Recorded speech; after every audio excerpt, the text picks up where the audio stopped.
A continuación, ZTV Zapotillo presenta un resumen de las noticias que han marcado al Ecuador este 2023. Bienvenidos.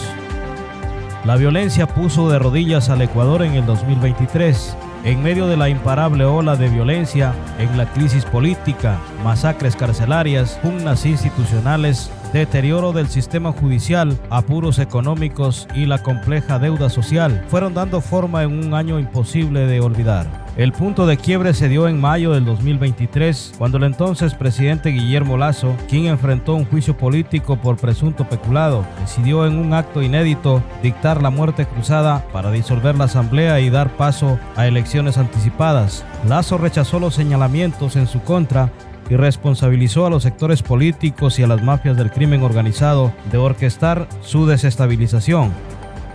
El Consejo Nacional Electoral trabajó contra reloj para convocar a elecciones presidenciales y legislativas, y así inició la campaña electoral por la primera vuelta.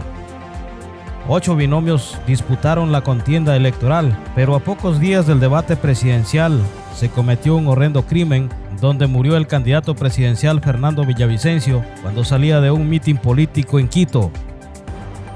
Villavicencio venía denunciando actos de corrupción. Él se perfilaba como uno de los opcionados a ganar.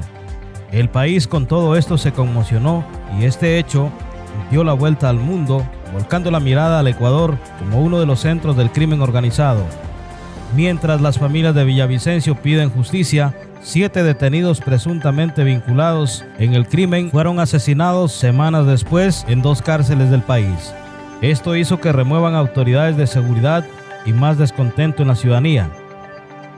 El resultado de la primera vuelta electoral fue sorpresiva tras el crimen de Villavicencio, cuya audiencia preparatoria de juicio se postergó para el 2024. El empresario Daniel Noboa, de 35 años, hijo del magnate bananero y 5 veces candidato presidencial Álvaro Noboa, logró contra todo pronóstico pasar a la segunda vuelta electoral junto a Luisa González, la aspirante más votada y representante del movimiento que lidera el expresidente Rafael Correa. Ya en la segunda vuelta, Noboa ganó los comicios y el correísmo reconoció la derrota. Ecuador eligió al presidente más joven de la historia. A pocos días del inicio de su gobierno, Daniel Noboa presentó una radiografía de la economía y afirmó que es el peor momento del país. Que aquellos que ven la política como una realidad de extremos y revanchas no tendrán el respaldo popular. No podemos seguir repitiendo las mismas políticas del pasado esperando tener un resultado distinto. Por eso, los ciudadanos votaron por un nuevo Ecuador.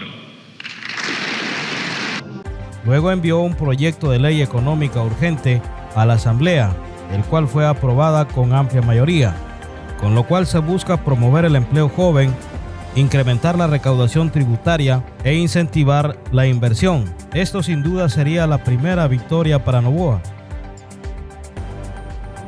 Casi al cierre del año, un mega operativo a escala nacional, comandado por la Fiscalía y la Policía, calificado como el golpe más grande al narcotráfico y a la corrupción, logró la detención y el procesamiento de más de 30 personas por delincuencia organizada en una estructura criminal que, según la Fiscalía, tocó las fibras más sensibles del Estado, como la justicia, seguridad, el sistema penitenciario y otros sectores.